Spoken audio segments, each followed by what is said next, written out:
Hey everybody, it's that time of the week. Your favorite RC show, Flight Club. Let's do it. Number 15.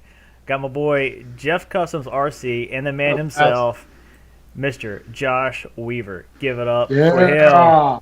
Well, Josh Weaver here. Ready for the round. Weaving Wednesdays. Yeah, wait, it's Or if you're on 50 cal. butterflies. Yeah, man. Sorry, yeah, it ain't this no more. Yeah. it's the paddles.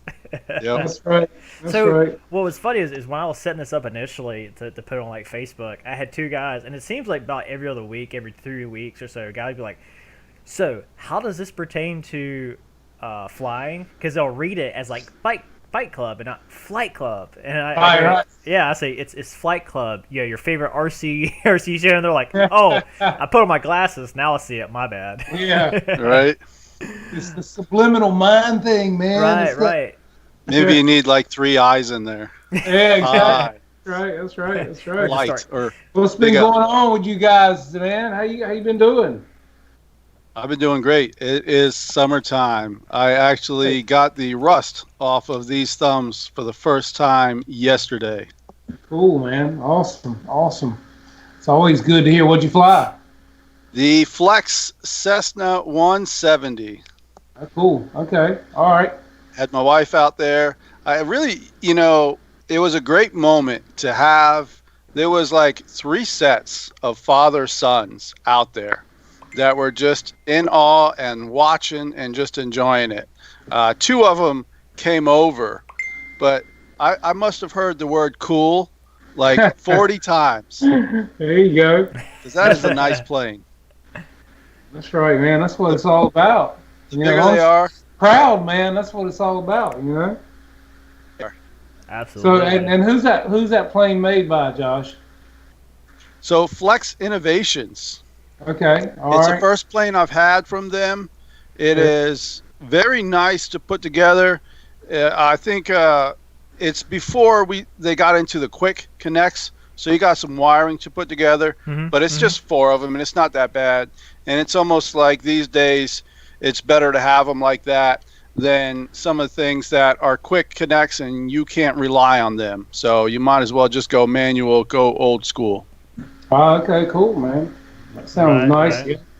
Yeah, one of I'll my good friends, he has their like Cessna, and he likes it how you can put it like in, say, like beginner mode, and then you can go and roll it into like intermediate, and then like expert mode, and you really can turn that plane into like a 3D plane. So it has like a wide envelope of capability, kind of like the big Carbon Cub, the orange and white one. But this one can do more because it's got more throws, it's got more agility to it. I mean, it's a badass plane. It is. This thing was dialed in, and it had the Aura 8. I had to stop and figure out what was different. Tim Toutant, if you guys may remember on the show, I had the plane out there, and he called me up live to walk me through binding it. Because with that, you have to plug the bind plug into channel 8. I was like, all right, cool, thanks. So while I was out there in the field, the wind started dying down, but at least I figured out that the AS3X on that is on a switch. So I was able to set it, turn it on, turn it off. So that was good. And that plane was dialed in. I started, I fly the Cessna 150, the Carbon Cub, but I treat that one perfectly scale. I don't mess around with it. But this Cessna 170 from Flex, it just begs to be upside down. And what's the wingspan on it? 2.2 compared to 2.1 of the E-Flight Carbon Cub. Okay, all right. That's a nice size, man. That's a good size plane. And it's the same as well. It flies 4S to 6S. Okay, that's good. And that Smart there behind you, I got some of those batteries. Yep. So I bought 3 of those batteries actually for the MiG-29 now. Okay, all right. So that's my next, and that's why I flew that high wing plane before the MiG, because I haven't even flown in a while. I'm not going to break the rust off on a MiG-29. I'll tell you, man, it's just like, I broke out my F-86 Sabre last couple of times I've flown, man, and that was my first jet, as I put in the video. And that's been, a couple of years ago. And I can remember the day I flew it the first time, man, my nerves were tore all to pieces. I'd never flown a jet before. I'm coming off of P-51s and, your small high-wing planes, and I flew that jet for the first time. And to this day, that jet now, I can sit back, fly it, and fly the wings off of it, man, because after flying other things that I fly now, it's not scaring to me. It's not intimidating, and it's just a relaxing plane. But it still presents and flies and sounds incredible. Just an awesome jet, So let me ask you a question, Jeff. How do you keep yourself when you get comfortable with a plane? Because I know you put in a lot of time, and I can see the detail in your planes that you have above you right now. How do you keep from going to the point where you overdo it and you put it in the ground? Well, I mean, that's like this Spitfire. This is the second one. Or you don't. Was that the answer? What now? You don't? No. I mean, the first one that I had, identical to it. It was weathered and painted identical. I was flying it one day, and a friend of mine who'd never been out to the field, he comes and stands right beside me, man, and he's like a close talker, and he's in my face, and he's like, "Man, is that your plane?" And he's standing like over me and in my face, and I'm like, "Yeah," and I mean, and I crashed it. I lost orientation because he was right in my grill, and I didn't want to be rude. I didn't want to say, "Can you back up off me?" You know what I'll say, and I really like that you said it on that video, because I actually watched that on the way home, or at least I listened to it, and you said, you know what, friends are hard to come by. I didn't give them a hard time. Right. I could buy another plane, but friends are hard to come by.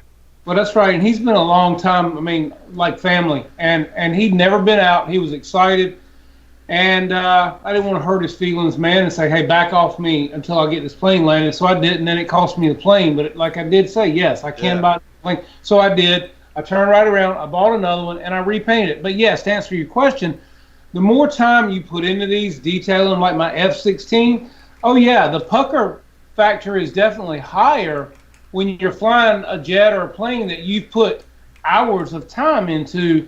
But at the end of the day, if you tear off a wing or something, you just paint another wing, you stick it on, man. I mean, you got to go into it knowing that, yes, I'm going to put in the time, I'm going to make it look good, but it can happen. I mean, you can have a servo go out that can cause a problem. So what do you do when you realize, if you realize that you're starting to just play too much? What do you do? Well, I mean, I've got some, that are behind me here and up in the ceiling that, I mean, I don't do anything till I fly. Okay. Like this one behind me. This is the Hobby King Albatross. This is one of my favorite flying twin-engine relaxing planes. Dustin's seen me fly this several times. It's for the money, $289. You will never go wrong with this plane, for land or water. But I didn't have to do anything to it. I mean, the fit and finish on it is incredible. It flies superb. So that's just one I didn't do anything to. And it's kind of like this. If you got a plane like this or something and you do booger it up a little bit, okay, well, that's when you start weathering. You know what I mean? Yeah, that's natural weathering. Yeah, you start covering things up with a little weathering in your airbrush or a little paint work or whatever. You don't have to go whole hog. But that's what happened actually with my F-86. If you notice, if you zoom in on that plane, all I did, man, was I had a couple of rough landings because it was my first jet, tore the gear out of it because they're not glued in well, so I fixed that. But then I started weathering with an airbrush when I watched Mary Boozers, and I learned how to airbrush and drag streaks with a brush and with my hands. And I've been airbrushing for a long time, but I never put it into that perspective until I saw them doing it. And I was like, well, God, that ain't nothing to do. I can do that. So that's when you said in that video that Papa Boozer said, do it from the start, what did you mean by that? Did you mean, like, say, before you fly it or certain things? Okay. Yeah, well, I mean, it's like my F-16. I never put it together. I painted it, every piece of it, and I dotted anything that was going to be dotted, just like I did with this Spitfire before I ever put it together. Because if you're going to dot one like he does with rivets, you're going to paint stripes on it like this Spitfire, you're going to do any of that stuff, you're so much better to do it before you go glue. But you're saying have the actual pieces in your hand. Yes. Yeah. All right, gotcha. Sit down in a chair with a wing. Right.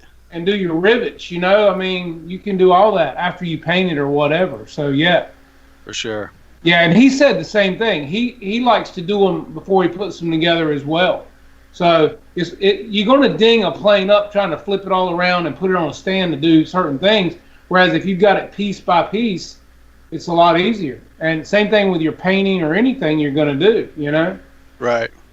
So yeah, I came down to my basement with my son, and I saw one of my planes sitting down, and it's just like one of those gut-wrenching things. And you know, it's just like, even if the kid did it, you just let it go. It's foam. Yeah. You know. Mm-hmm. You know, that's like a lot of people have cats, dogs, whatever, that are going to knock things over, you know, or chew on things. Or Dave's RC, foam-eating cat. Bad kitty.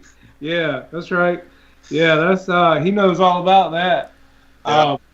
But yeah, I mean, you know, it's going to happen, man. And like I say, at the end of the day, it is a plane. It's foam. You know, if you're going to fly, you're going to crash, period. It doesn't matter if it's painted or you done anything to it. You got to be able to fix it. And so that's part of the hobby. My T-45 hanging up here, I was just telling Dustin a while ago. About 2 months ago, I had an issue with it once it was in the air. And this is an incredible flying scale plane, guys. I mean, this T-45 is one of my favorites as far as the looks of it, what it'll do, how it performs. It's on 8S. But I noticed... I can't see it. It doesn't exist. Okay. And Mr. Wise Guy. There it is, right there. There you go. Yeah, there you go. So I'm flying it, and I noticed every time I would go left, all of a sudden it would do this real hard, and I'm going, what in the world? So figured I'd try to get it in.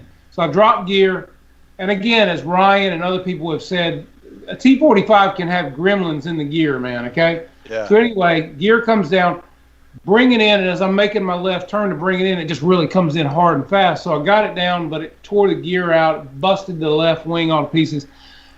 But like I was just telling Dustin, I hung it up in the garage and I walked away from it for 2 months, you know? And I just sit here and I look at it and I thought, you know, that's too nice of a plane not to fix it. When I've got 2 brand new wings sitting here that I've had from a week after I bought it, you know, that I had 2 extra wings that Motion sent me out. And I started pulling components out of the wings and testing them, and everything was, you know, working. So I got it all back together now, and it's ready to remaiden, so to speak. And it is a beautiful plane. I think I need 1 set of gear doors on the front nose wheel. Other than that, So what gremlins, or what do you think you can do to track it down to make sure you have that confidence? you know, man, you don't. I mean, it's one of those things. I think, you know, me and Dustin have talked about this as well. So you too. don't have confidence. I mean, in that plane. Well, you know Todd Breida. You know who Todd Breida is? Yeah. He worked for Motion, right? Mm-hmm. He has the same thing. Todd's had issues with the gear, man. Chris Callahan, which is an awesome pilot out in the Highlands, flies his jet and loves it. He's had gear issues. Ryan had a lot of gear issues to the point, I think he crashed his and give it up. Well, I wonder, though, if you know, say, leave the gear down for a couple flights and just get over it, and that, you know, one variable at a time. Well, but here's the thing, Josh, that Dustin and I, you know, we were talking about, is this plane, okay, you have gear, you have flaps, and you have slats, 2 turbos for slats, all in 1 wing, and gear doors. So that's what, 1, 2, 3, 4 ailerons, and that's 6. I was going to say, where's the ailerons? Yeah, 6 turbos in 1 wing, okay? Well, if you're coming in to land this plane and you flip, you go to takeoff flaps, landing flaps, and then you throw slats out at the same time plus gear, look at all the different electronics that are pulling off of a BEC at one time, okay? Yeah. I don't know, man. I try to do one thing at a time with this plane, you know? Right, yeah. it's a dice roll, man, as to whether all the gear are gonna always come down and stay down right, or if they're gonna one's gonna stay up and two are gonna come down. You know, you make a good point. It's almost like if you were to just say keep it level without using much of any other servo, deploy the gear, and then deploy some other things, you may be a little bit better off. Yeah, well, the last time that Todd Rita flew this plane, he had a Gremlin in the gear as well, but he got it down safely. And I wrote him, and I said, Todd, you work for these guys. This is one of the most scale, phenomenal planes I think that Motion RC puts out. Tell them to get it right, man. It's too incredible of an airplane not to get it right, man. This thing, it's an incredible plane. One of the things I may market eventually, I'm not, say, trying to sell much and not sell much on your show, but this is the carbon fiber infused polymer, right? So you got chopped carbon fiber, but then you also have a layer on the top and the bottom. So you're like a bridge truss, like an I-beam, right? So you prevent this. I literally cannot bend this. I mean, that's all my strength right there. Right. So this is Kevlar, and we could also put carbon fiber in this as well. But one of the things I'm thinking about, and this right here also has a layer of Kevlar in it. So this is just like a showpiece so that people can, you know, they can see our product, they can take it, and they can try and pull it. It ain't, you know, it ain't coming out. Right. And then you can reinforce your holes with concentric rings of carbon fiber, fiberglass, or Kevlar. But I want it like a skid pad on the bottom of a plane in Kevlar. You see what I'm saying? Yeah. So if you come in without gear, you just skid it in. There you go. I tell you what, I made a mistake when my kid was out with me. You know how, like you were saying with the story of the guy was talking, you're not thinking right. Right. Well, I let him go full throttle after I landed the F-35. Just blip it, you know, and it was cool. It rolled forward. He was excited. And then I was fumbling around. I hadn't re-put on the throttle cut, and what happened is I blipped it, and then as I was turning it off, I dropped the gear. So my F-35 came in skid. Yeah. I'll give you guys that on video sometime. I got it on video. Yeah, yeah. Instead of air brakes, it's ground brakes. Yeah, exactly. That's my ground crew stopping me, the asphalt. I think a lot of things on these planes with what you just showed us could be, that material could definitely be used for just the servo covers themselves. You know, that the actual motor housing, the gear, the plastic. I don't have one laying around anywhere. You know what I'm talking about? It's the plastic casing that the screws go into. Yeah. Gotcha. Because I've actually had some of those break in planes if you land just right. They crack. Mm-hmm. And your worm gear gets messed up when they crack, you know? Yeah, the actual body of the servo. Yes. Yep. Yes, exactly. And I'll tell you, I don't know if any of the guys watched the latest video that RC Demon Driver put out where he was putting the retracts, the E-Flight retracts on the bottom of the wing of his new plane that he's doing. They're massive, by the way. But he actually used balsa, and then he cut aluminum and put behind the balsa and glued it together to really reinforce not only the balsa, but for the retract to screw into. And then punch through. That's another big issue with these jets that you will have with the T-45, the F-86. If you land hard, a lot of times you'll punch through the top of the wing. The F-4 is another bad one for that. Right. 'Cause it's so thin. Again, that material you were just looking at, you know, yes, that could be a good thin piece of material. Right. To go in between the actual retract and the wing, the top of the wing inside when the up top inside, because nothing's going to punch through. Right. Yes. And that is exactly what the concentric is for. And this is industrial grade material. They actually market this to be as strong as aluminum. And you know, I'm not joking. This is light, and I can't at all bend this. So it's definitely good What stuff. it is, weight per weight as far as aluminum versus that. Oh, this is so much lighter. Yeah, the density Yeah, of that's gonna be a whole lot lighter. for sure. Was This that also something, has. Dustin, that I mean, is that something that, like, okay, say for instance, the plates that you made for the F-14, could you mill that material to do more or less kind of the same thing and be a lighter material but give more rigidity? Well, it wouldn't be something, and Dustin, you wouldn't mill it, but Dustin will explain as well. Yeah, I mean the thing with carbon fiber is absolute. If you got small kids around, cover their ears.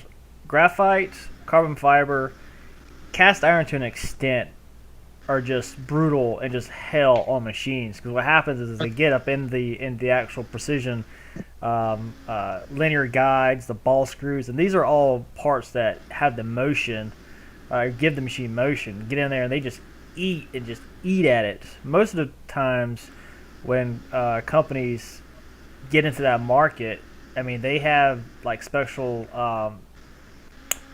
adaptations to the machine to like really like suck out the dust in some cases, or they just charge for it. Because I mean, put it this way, the machine I first started out with, there was a guy that would buy one, run it for 3 months and wear it out, and then he would buy another one, but he would generate the profit for a machine like in 3 weeks. Yeah. The other thing with this is say 3D printed. You know, this is literally printing a layer, and then it has another nozzle that comes through, prints a layer of say carbon fiber or Kevlar, and then it prints another layer. So that's what this is as a demonstration of, because you have 4 layers here, with a layer of carbon fiber, or maybe 4 layers in between. And so this is taking any shape on a plane. So essentially, yeah, you get me the drawing, the dimensions, and I can embed carbon fiber in it, and you'll never punch through anything. I mean, the thing is, it's all about spreading out the weight, right? If you put one little screw hole here, you're going to have to punch through all of that in order to get through that. And the thing about foam that some people don't know is that foam is very good in compression. So literally, people put houses, malls, shopping malls on foam. It's geofoam. And so you put it down in your basement, and you'll have a building stacked on top of the foam. Right. So as long as you are compressing it, you're fine. Right. Yeah, well, that's one thing, you know, with a lot of these planes, and I think, you know, Dave Marshall was commenting that the E-Flight Mustang was the same way. But yeah, I mean, you can come down and not even take hard landings a lot of times, and you'll notice the top of your wings are starting to protrude, and then if you take another, say, harder landing, your retracts will punch right through. Right. You know, they need the FMS 1500 P47 is the same way. And guys, they would put like a real small layer of fiberglass just to keep that area have more rigidity to it. Yeah. I haven't seen that. I've kept my eye on it. It's kind of on the same grounds as like the Viper from E-Flight with their landing gears, but I don't think that's more of a compression issue. I think that's more of a shear issue, in that area. But I'll tell you, we've had a couple of guys like with the F4 Phantom. They've actually taken clear packing tape, you know, that's maybe 1 3/4, 2 inches wide, and put a couple of strips of that over the top of the servo in the wing, and then spackle the edges of it till it's smooth, and then sand it down and repaint everything, and you can't tell it. And that really reinforces the top of the flex in that wing when that retract does this. That tape really holds it in, so it doesn't take much, but just that little extra something, you know, helps so much. If you have that reinforced packing tape and you spread it out, I mean, that's basically like the rebar of the concrete. Yeah. And so, you know, it's good intention.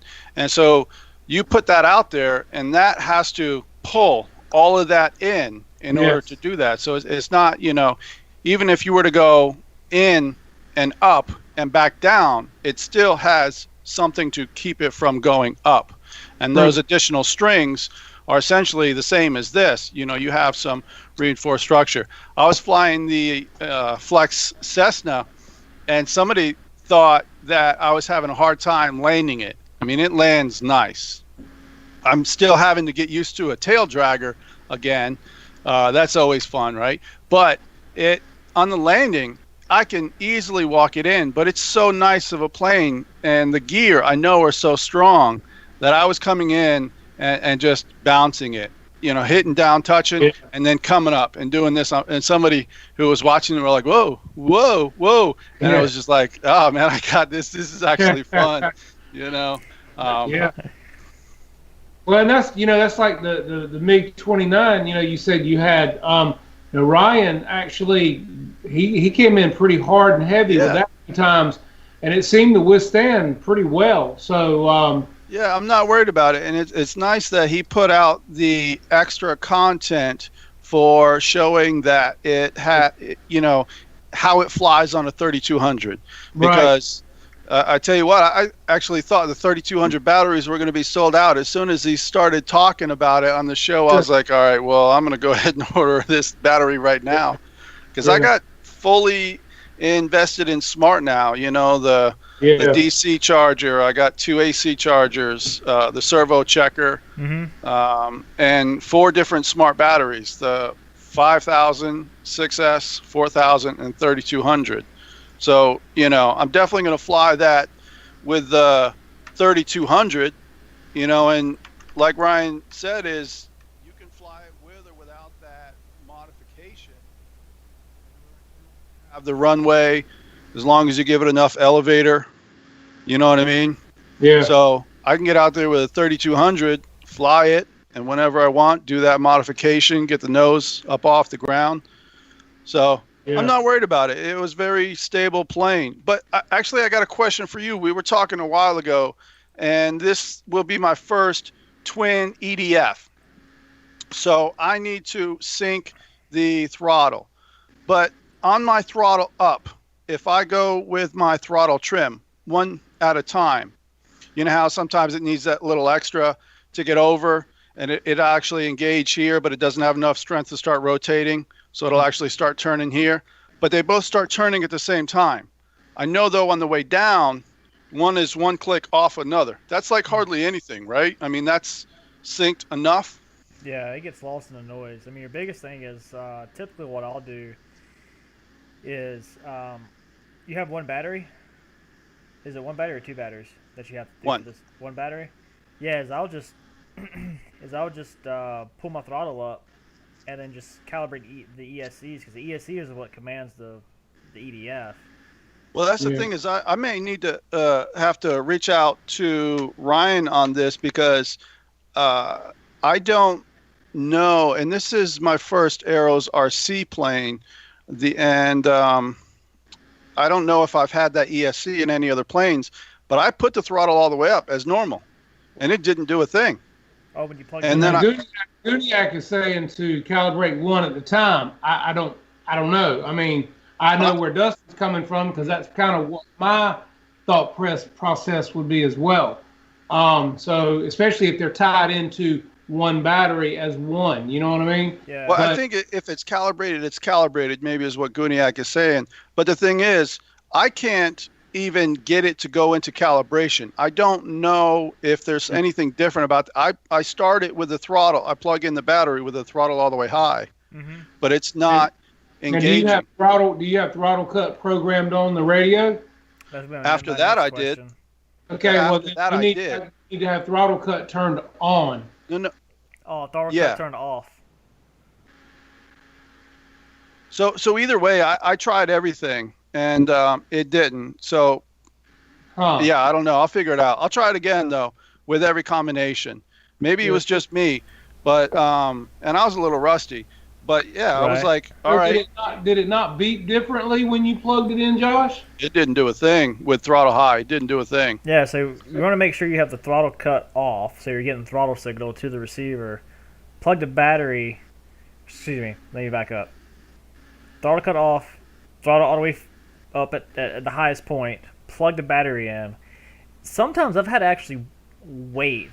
When you plug the battery in, you know how it does like its 6 little lipo beep or however many lipo or cells it has. A 6 beeps. Right. Wait like 2 seconds, then it goes did or makes the other beep, and then you pull the stick down. I've actually had to wait like a few seconds longer, kind of like, are you gonna kick over? Are you gonna do it? Then it finally does. I'm like, okay, and then turn it down. Maybe I wasn't patient. Well, but some planes too won't count off the lipo cells until you pull the throttle down. So in other words, if you plug the plane in with throttle wide open, a lot of times it'll go into the beep beep beep beep series rather than counting off the beep beep beep beep beep for every individual cell. Once you get the beep beep and you pull the throttle down, now it'll count off the cells and then do the delete, and it's ready to go. So how calibrated is it if it's basically turning on at the same time and it's only one throttle trim off? Is that something you would fly with? Oh yeah. I mean, just one throttle like click, one throttle trim click. I mean, that's kind of noise in the practically nothing, right? Yeah, absolutely. I mean, because I just want to fly. I mean, that's why I was saying too. From Ryan's video, you put in a 3200. You can fly. He flew it with a 4000. I think I'll put that spacer in there before I try it with a 5000 if I'm going to. I don't know if I'm gonna get that brave though, but I just have a long runway, big parking lot. You know what I mean? So, well, it's like this plane right here. I'm gonna fly it with 6000. The guys with Northeast FPV are flying it with 6000. Most guys are flying it with 5 to maybe 52. I'm going with a 6 all the way back. Now I may have to add a little tail weight, but that's what I'm going to try to do. And our runway is pretty smooth as far as grass goes. I'm just going to see it, and it's 1,000 feet, so I got plenty to back off of it if I don't feel good about it. Yeah, I mean, some guy was saying on Facebook today that he removed the FOD before he maidened his, and he flew it with a 5200 pack, I believe is what he did. The FOD protector or whatever it was, I'm not quite sure what screen maybe something. Yeah. Again, I don't have an issue with anything like that. The main thing that I'm kind of looking at is the front wheel on this has the little like pants thing on it. Yeah, I think I'm going to cut that up. Yeah, I think I'm going to cut it up a couple of millimeters higher than factory because I want to leave it on, but I'm going to raise it up a little bit with a pair of nippers, just to keep it on because I think it looks good. Some guys pull it off, but I'm not going to be flying my plane on wet grass either. So that's what builds up a lot of times on the front wheel is wet grass. It makes me think about a modification, almost like say the rudders on the floats, where it has a spring that just allows it to go up. Yes. Yeah. And I've got a couple of planes like that actually hanging in here with the spring on the float like that as well. I think they came from Tower Hobbies. They're actually great flying planes though, with wheels. And I have their nice floats. But I had to have a different thing to put on the back of my transmitter to communicate with them, with the receiver inside the plane. Little thing, you got a USB plug and all this stuff, to fly them. But they're great little airplanes. There's one hanging behind me over here, and then I got another one. I've got both colors. I've got the red one and the coral colored, and they're both great planes for the money, I don't know if you guys can see the one. Yeah, there's one, like I said, it's hanging right back there, and it came with floats. I mean, they're nice floats. And that's the Red Island Wings, I think is what it's called, from Tower Hobbies.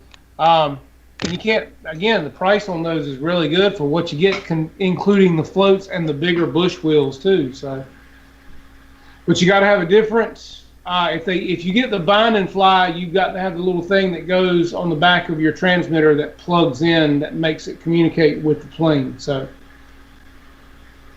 the bind and fly for. What like receiver?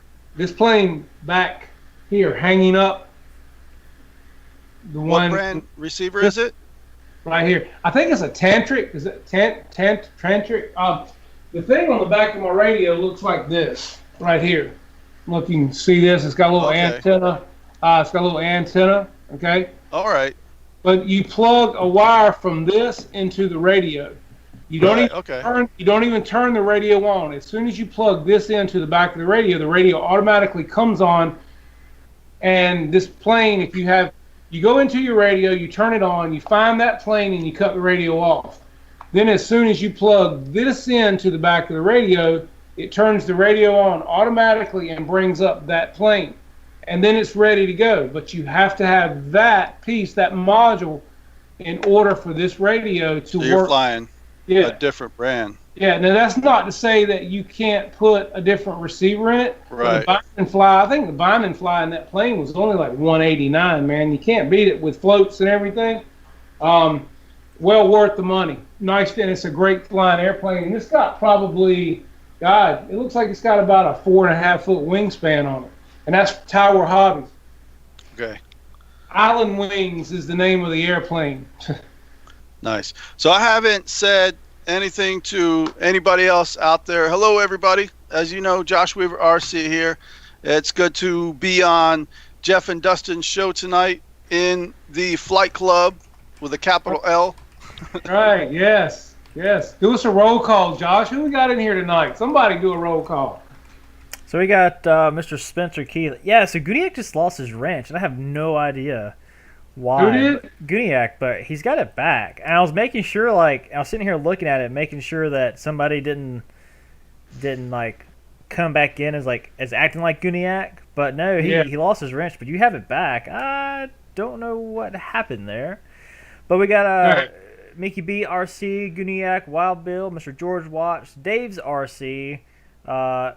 Love your flight video minus the cartwheel. Look like a what's it? What, a groundhog? Yeah, a groundhog made a hole in the area, and you just landed right into it, buddy. But it happens to all of us. MiG-17, wasn't it? Yeah. Like it's coming in so good, and it's like, oh, that's a nice landing. I was like, bloop, like, oh. That plane sounded really nice too, Dave. By the way, it sounded really. That was on 8S. That reminds me of Petronic Brothers. Yeah. Yeah. Oh man.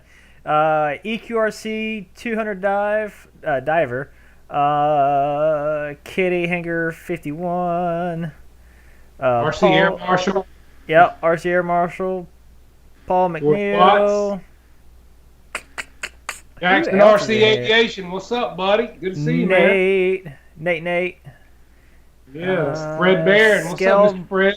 Mr. Scale Modeling USA or Mrs. Sorry, don't mean to hashtag. Don't mean to. In debt to RC Joe B. That's a nice name. JCB 67. Man, we got a lot of people up in here tonight. Thanks for joining us, guys. Matt's lurking. Matt Shalowski. Fred Barron. So he just came. What's up, William? I'm not even. Murgita. We got Fred Barron. Yeah. I'm not even. Mr. Rand. See, buddy. I'm not. What's up, sir? I'm not even gonna how to pronounce William's last name. Murgita. I don't know. I'm horrible. Maybe? Gita. Let me see. Let me see if I can find it. William Murgita. Brian was in here earlier because he asked me how I was doing. In-depth 2RC Joby. But yeah, I want to share this. Well, you guys made it. Nate in here. How you doing, Nate? Good to see you, buddy. Robert Orlep, and he's asking me a question about what ESC did I run with my Optera.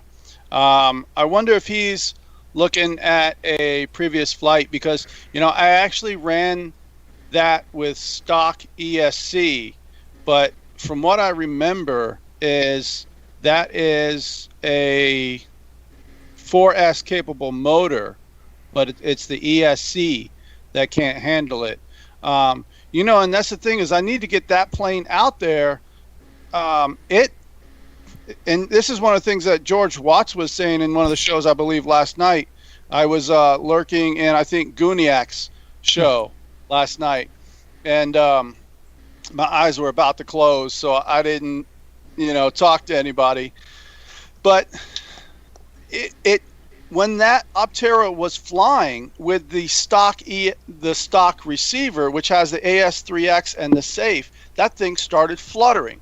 And if you watch the video, I have all that GPS data up there from the Hero 7 Black. But I need to get that thing back out there again because Horizon is saying, I think they want me to reprogram the receiver and then say fly it again. And I'm like, it's a lot of work. I just want to fly. So what I'm going to do is put in my trusty receiver from them. That is the antennaless receiver. Mm-hmm. Yeah. I'll fly with that. And I know that doesn't have any AS3X or anything like that. It can't have the wrong model on it. So I'll fly it and then see what it is. But that's a shame because that's such a great bird. If you guys haven't, say, seen an Optera, it has such a presence in the sky. It's just not even funny. Ooh. That's actually my second plane. My first one went down. What I did was, and it was nice that I saw the Nate Mm-hmm. show the foam tack control surface fix, and I didn't know whether it was something special they did, but basically he just repaired it. I mean, he just put the foam tack on, and therefore that's where it broke. It doesn't move, and so it's not, to me, really a foam tack hinge to where the foam tack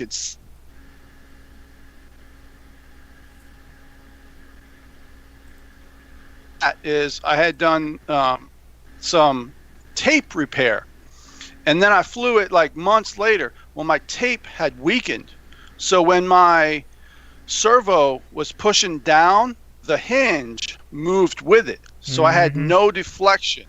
And so I was turning, I started going left, and it wasn't going left enough, and I was going towards some houses, and I'm like, nope, I'm not gonna take 40 acres and turn around over top of some houses. Yeah. So I went right, and the next thing I know, that thing just came in and it just nosedived. There was nothing I could do. So my wife was kind enough. Speaking of my wife, hello, Rhonda. I love you and hope all is well with you. So Rhonda is definitely watching the show. I will check out the chat to see her. But yeah, she bought me the first and the second Optera because of that. Oh, sounds like me and the F-16, because like the F-16 64mm when it first came out. Everybody, if you're familiar with F-16s, you know the horizontal stabs are at an angle, and so you don't set the elevator on the same plane, horizontal plane as the bird. You have it as an up position. Okay, set it and calibrate.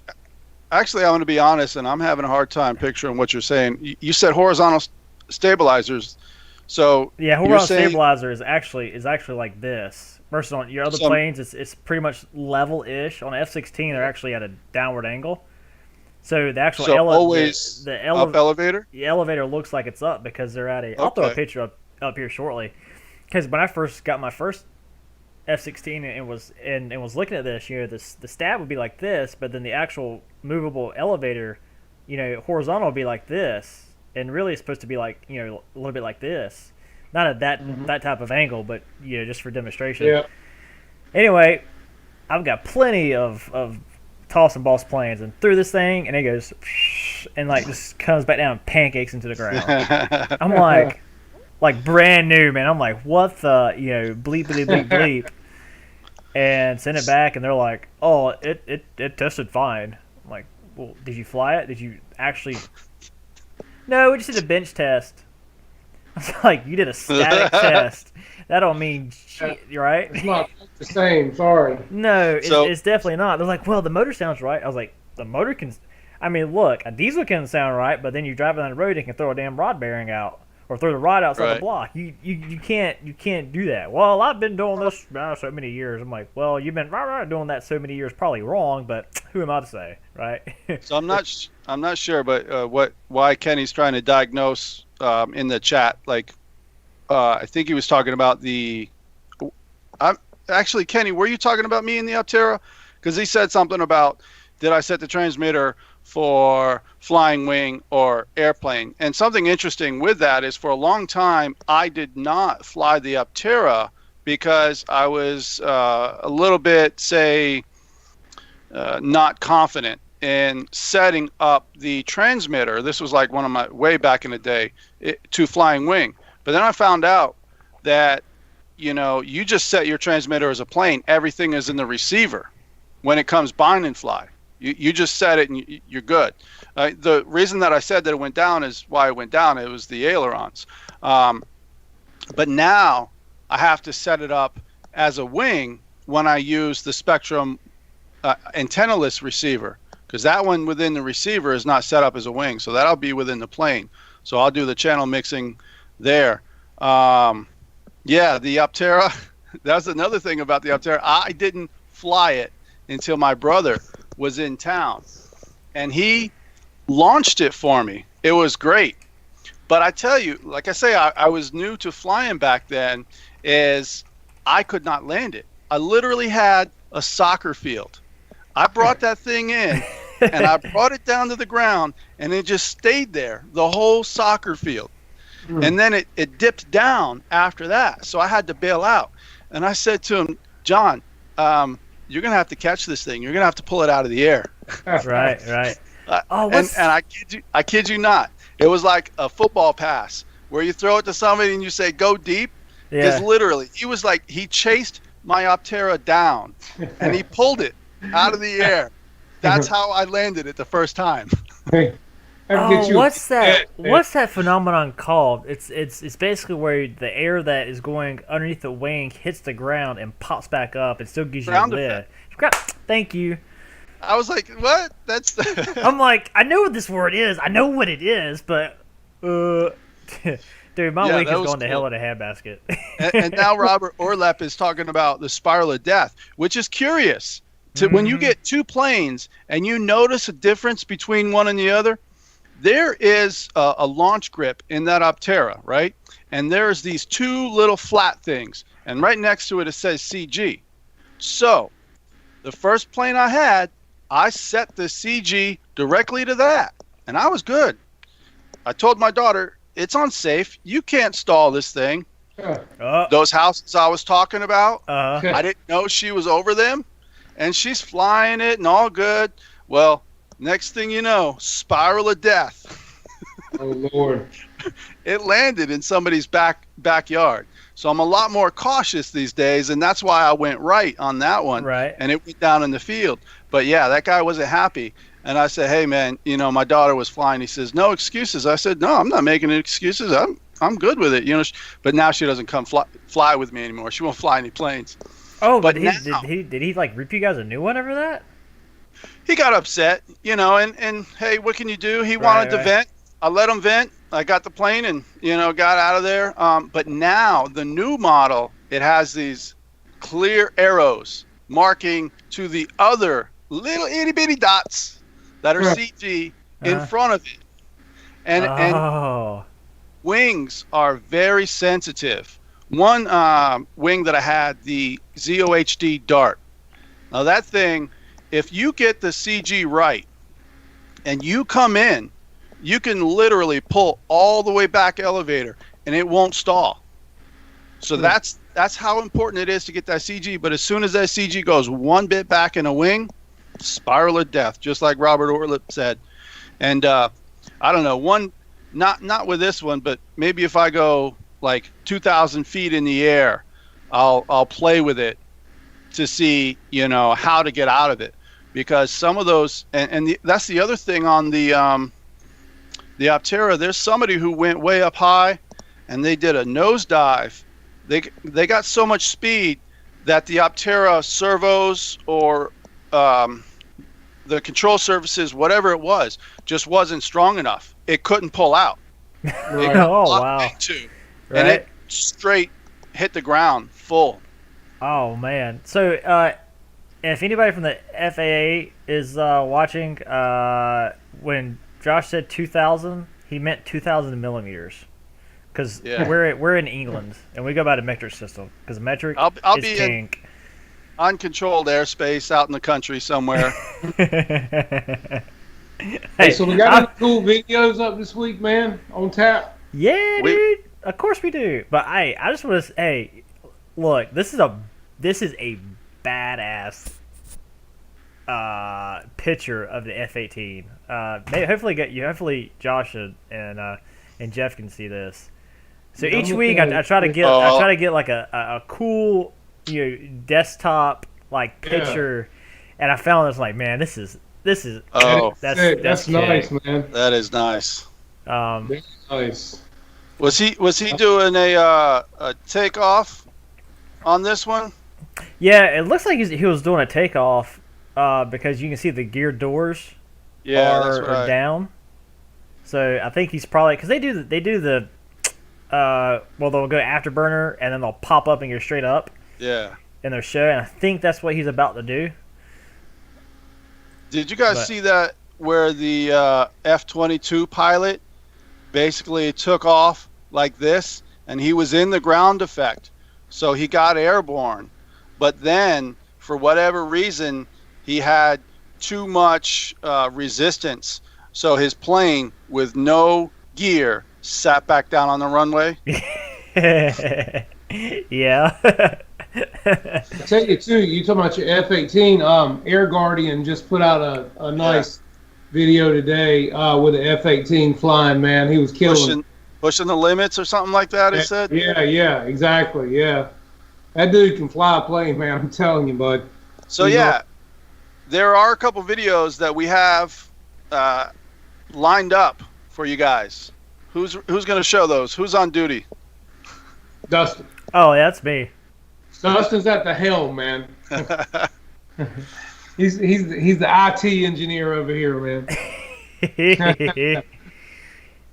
So this one we're gonna play this one. This is Victor Hugo. Heck yeah, Goniak. Yeah, Victor Hugo had one up too. Yeah, this is. I mean, it's right at 2 minutes, so we'll let this play out here.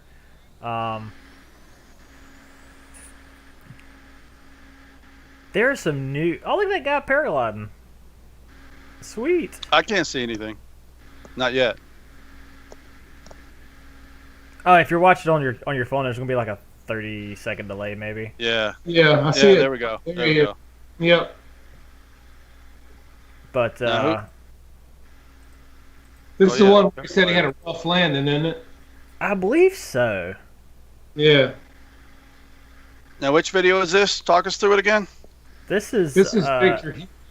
Yeah, Victor Hugo with the man. The more I see these look, the MiGs to me are different, and especially after the gentleman that we showed his video with the drone. Like we all sat here for like what 8 minutes watching it because it was just so awesome. Well, Mesmerizing. that was Air Guardian. Yeah, Air Guardian. There you go. No, I found him on Facebook, and I was trying to like locate him. He's over in Spain. Right, yeah. But yeah, his YouTube handle was escaping me. I've like started digging more and more into MiGs. I mean, I think it's more of just me something to do and look up at this point because I'm not able to. Gary asked a question. Is this a pre-repair video? And I'm guessing he's not talking about the other F-18. He's talking about Victor Hugo. He must have put this one in. Well, he said he had a rough landing on this one. I didn't watch all of it today. I was at work, so I was kind of caught bits and pieces. Yeah, I mean, you could kind of tell, like if you look at this angle of attack when he comes in, he's got that nose down. Now you have to understand, Victor Hugo also took the Avios MiG-17 and put a real turbine in it, man. Mm-hmm. Sweet. It was a hard landing. It wasn't terribly bad. I mean, Nah. right couple that hard, I mean, I guess it's all a matter of your how you ordinarily land, because I'm thinking if he's putting a turbine in a MiG. Yeah, But he may not have had the front wheel mod done to his that Ryan did, because you see how hard it came down on the nose. Yeah, but it looks like he's building up so much airspeed because, like, when he comes in, right? I mean, this is just my 2 cents. I absolutely take it for what it's worth. And I mean, I'll look at it. Hold on, let me stop this. I'll look at it from the sense of construction, like criticism. I'm not tearing the guy apart by no means because the guy I know can fly better than me. But it's like if you ever played football, you watch the replays and play reviews so you can see like how to do it better next time. But to me, it's like he keeps the nose down and building up speed. Then when he's probably like 10 feet off the ground is when he starts to pull it up, and he can't decrease the speed fast enough, so he hacks all that potential energy into the ground and causes the bounce. And that's the thing is, like we talked about on Ryan's show on Saturday, when it settles in, and to me, it's that fine line between he was pretty level on that. I mean, play it again.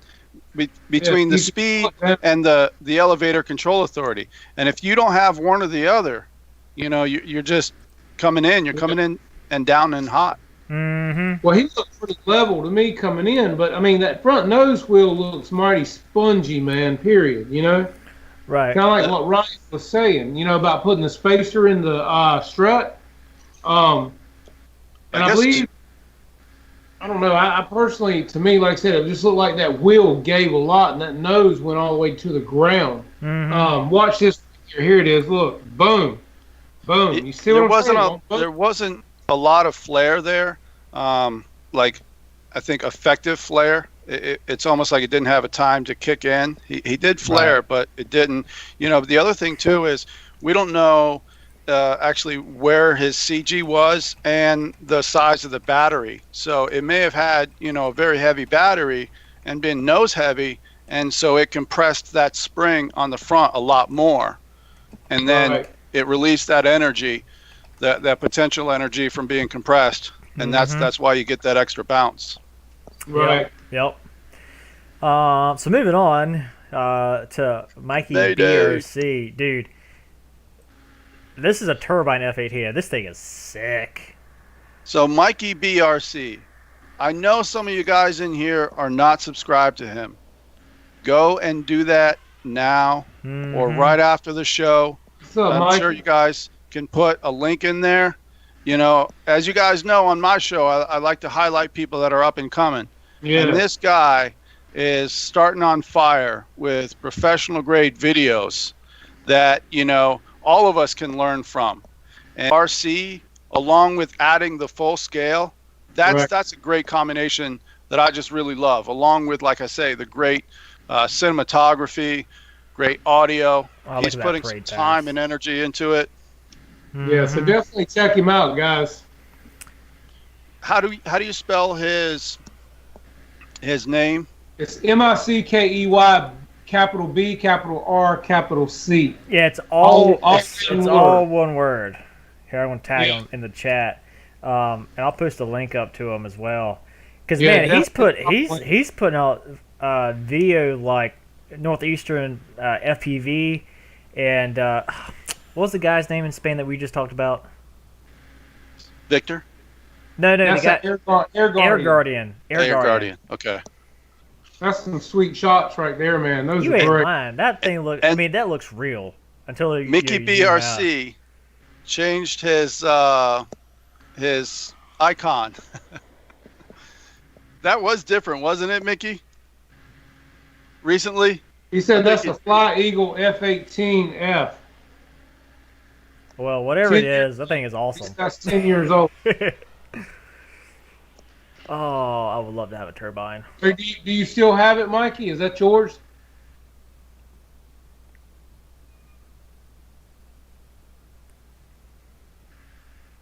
Thank you, Ortlep, for putting that link up there to welcome to Mickey BRC.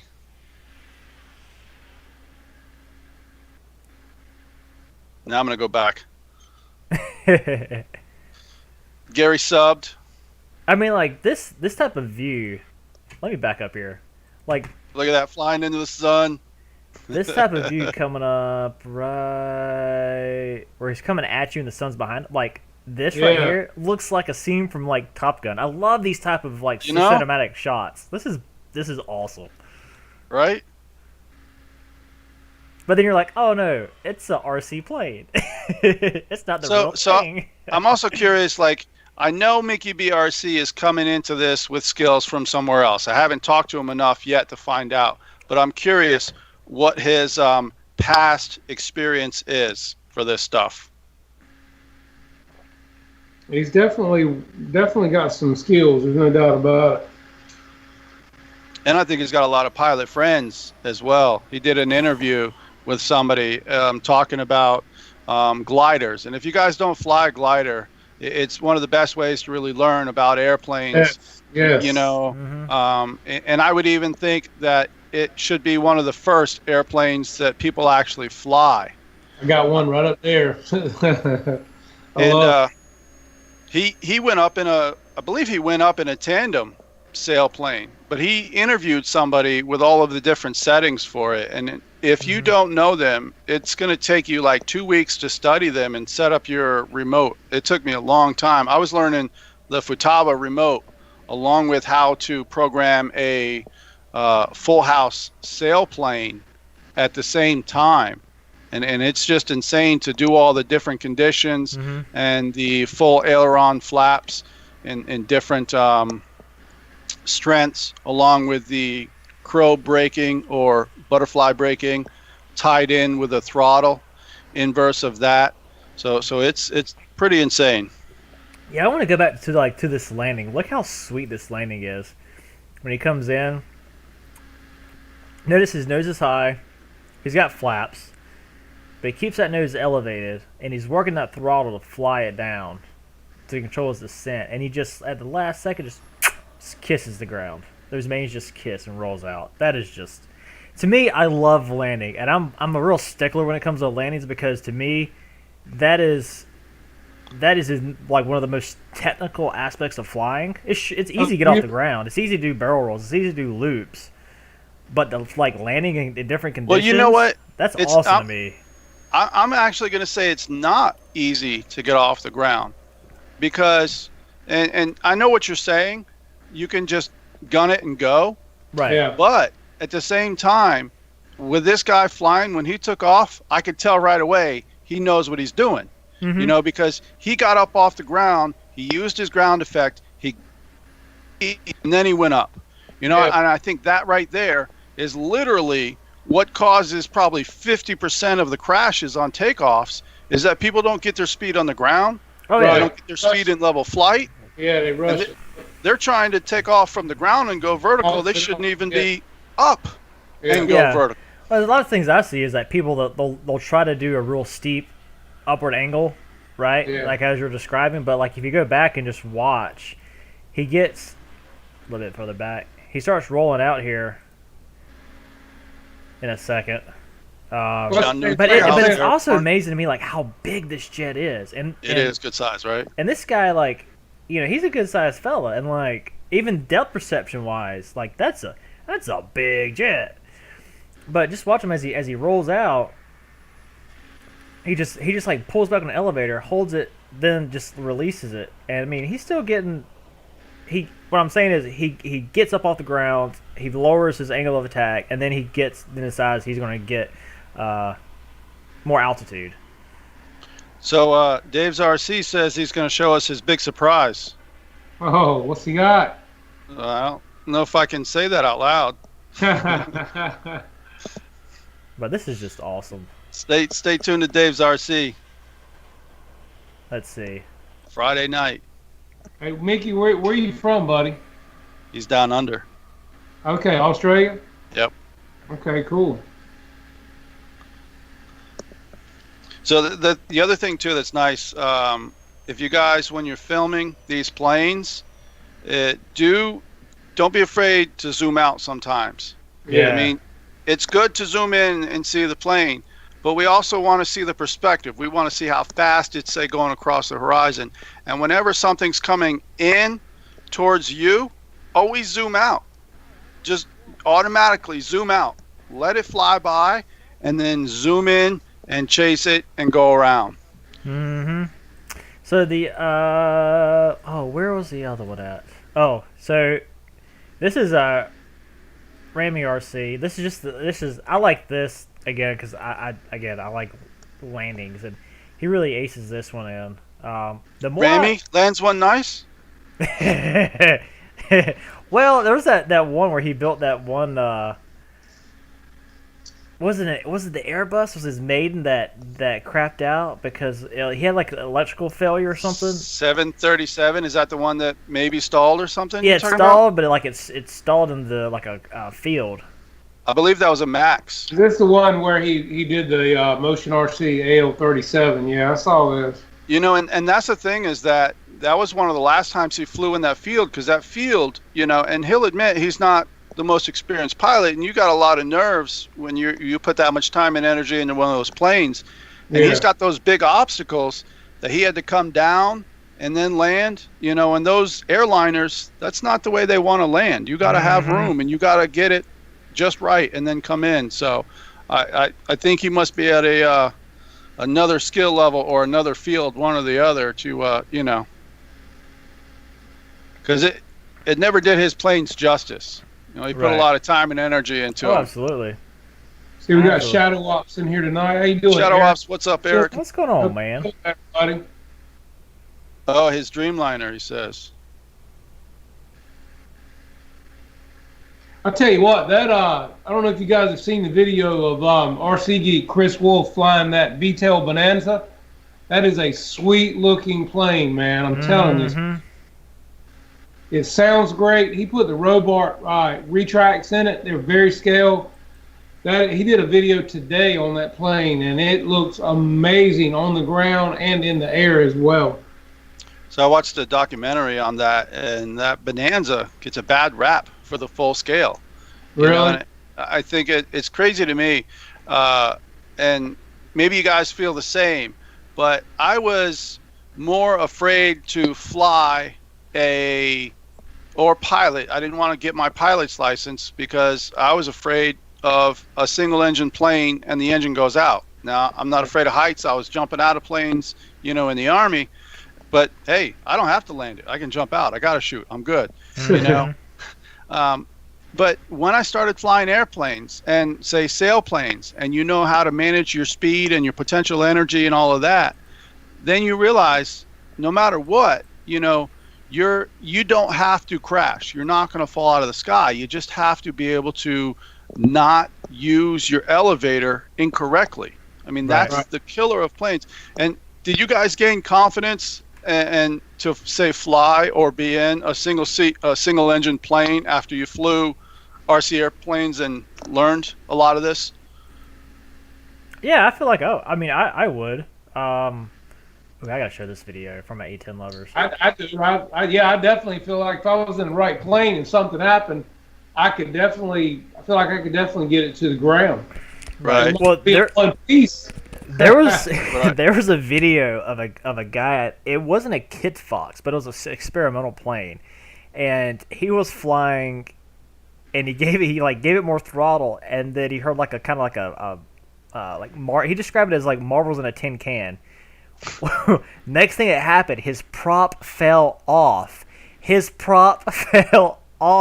I'm like, it's kind of like Ron's White skit where he's like, yeah, I went to Sears and got my tires changed, and I guess the mechanic didn't go to lug nut day because it turned out and all my the wheel fell off. But he landed it.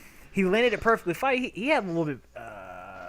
I think he said he had some damage to the aircraft, but nothing that was severe.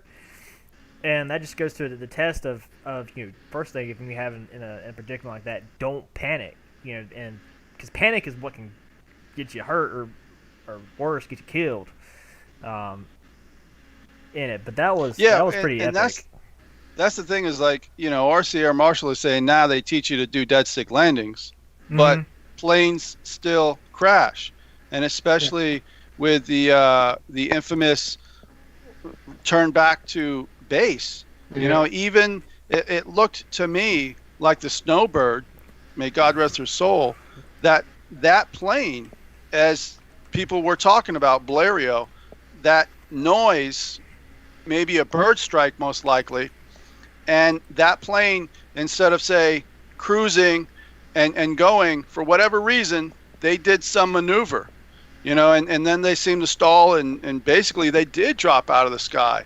But I don't know whether that was panic or that person may have thought, oh, I have power. They're so used to it in that type plane that they can turn back, they can do whatever they want. But I mean, that's the perfect example right there. I don't think that crash had to happen. Mm-hmm. There may be an additional reason why that pilot did something, but they had enough speed to climb like that. They could have leveled off and went somewhere and given themselves enough time to eject, because that's one of the things they ejected, but they didn't do it enough to get their chute correctly deployed to land decently. Well, it's just like, I was out at the airport Sunday before last with my friend that has a Cessna. He's also a certified flight instructor, and he also flies private jets for individuals. And he made me put on a pair of glasses that they train people to fly off of instrumentation with, and it basically makes it look like you're in a cloud bank, and all you can see is your instrumentation. Right. And it was kind of weird to put that on because, you think about it, if you do fly into a cloud bank for a long period of time and you have no perception of anything, where you're going, nothing, you can be going downward and not know right. it. A lot of things. So if you can't fly off of instrumentation, or you don't think to revert to your instruments, you can have a major problem really quickly, So, and there's so many examples of that. But the other thing that's amazing to me is there's a lot of full-scale pilots that love to fly RC airplanes, and some of them will tell you it's more difficult to fly an RC airplane because of the perspective than other things. And the other thing that if you watch certain How to Land a Plane, and they talk about cross control, and the guy was saying, they don't teach pilots how to use cross control. And some of us pilots in our planes, not necessarily me, I can hardly do it. There's so much going on when you're landing. But some of us pilots can just do it any which way we want to scrub off speed. We do it secondhand. Right. And full-scale pilots just aren't doing that. Mm-hmm. But it's like this too, and this is coming straight from my friend that I'm teaching to fly. He was watching the Motion RC video. I think it was last Friday of learning to fly or learning to land the plane. Now, okay, first of all, we know that the guy that was flying that plane that day with James is an amazing pilot. We know that. Okay, so. But on the other hand, even my friend who is learning to fly said to me at our field Sunday, he said, but Jeff, he was flying the F-22. I mean, isn't that an easy plane to fly? And I said, it's funny you said that because that was the first thing that went through my mind when I was watching this video. I watched Dustin fly this plane at our field one day, and a couple of guys at our field do have this plane. And, from what I understand, not only from these guys, but from Dustin as well, it is a fairly easy, forgiving airplane because it's got such a wide wing load, almost like a flying flounder, as we call it. And Dustin could bring it in that day and stand it almost still like this, right in front of himself, and then take right back off again. So to me, and to my friend that I'm training to fly, it wasn't a fair analogy of learning to land an airplane because you're taking it. Yes, I mean, he did great landings that day. If you watch that video, he did phenomenal. He taught you how to come in and bleed off the speed and land. But at the end of the day, I mean, show me an F-16, which is a lot harder to land. Show me, another type of jet. I mean, this is where. And I say this all the time, but this is why I support Pilot Ryan, is that he talks through what the differences are of how certain planes like to take off and how they like to land. Right. But do you see my point, what I was getting at with the F-22 in that video? He's landing an F-22. He's not landing a Cessna. Exactly. Mm-hmm. That was, right on. Yeah, exactly. So my point is, Josh, was I the only one and my friend who's new to the hobby thinking the same thing? Was it just us, or did you guys did it come to your mind that he's flying a pretty docile, easy to fly and land jet? I mean, I could see that because I don't think anybody wants to go out there and look silly. Right. So I got the video Right. up where this guy. I want to put this. Hopefully, you guys can hear the audio to this. But I got the video up of the pilot that loses his prop. I mean, what kind of like old crap moment would you have? I mean, at first I will also be like, oh yeah, what just happened besides the obvious and like what I do now. But he lands it. Cool is they basically come in and somebody else can explain it better. Probably not in say type, but as far as I know, they come in and then they just flare at that last little bit, and that's what makes them able to scrub off that speed. But you know, a helicopter beats the wind into submission. They are not supposed to fly. I mean, they're Right. not. They're not supposed to fly. They beat the wind into submission, and that is physics 101. But there was a guy on Instagram a couple of months ago, man, and he's coming in on like this 2 or 3, 4 passenger chopper, and it's like at some tropical place. He comes buzzing in, does like a 360, comes in and spins it around and lands that thing. And I'm talking in a tight space, man. I'm like, damn. I mean, he's sat it right down. I'm like, I thought he was gonna hit something. I'm like, I had to watch that one about 5 times. I'm gonna have to check it out because what's That was amazing is some of those helicopters, they're sitting there on the landing pad, and all of a sudden one thing goes off and that thing's gone. Yeah, exactly. Yeah. The Chinook, I don't know that I'll ever actually really understand the physics. Some planes you just get. You got throttle, you got this. But that Right. Chinook, even though I know it, it's always mind-boggling. How does this thing fly? And how is it one of the fastest birds out there? Right. Yeah, because the top speed is still top secret. Like it has never been released. It's like, oh, it goes this fast, but that's not how fast it can go. It's pretty. It's pretty awesome. It's an amazing bird. I love it. But yeah, we got the RC Geeks. Yeah, that's that Bonanza. That's Bonanza. Is this Bonanza? Mm-hmm. Is that covered in a monocoat or Yeah, it's a monocoque plane. Is it monocoque? Because Yes. this is the. I didn't know if it was the monocoque or if it was actually like the stick-on stuff that VQ's been using. Bob Hoover is what they're talking about. He died recently, right? Mm-hmm. R.I.P.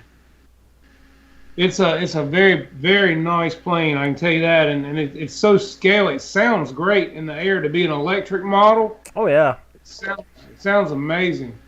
Yeah, George Watts he put on his Instagram the 2 Chinooks. It's nice that he captured that, and he put it on there. Because I tell you, those things are amazing. I'll tell you a quick Army story. I always got to tell one. So in Afghanistan, I was responsible for unloading airplanes and helicopters in the middle of the night. A lot of times I would do it with night vision goggles.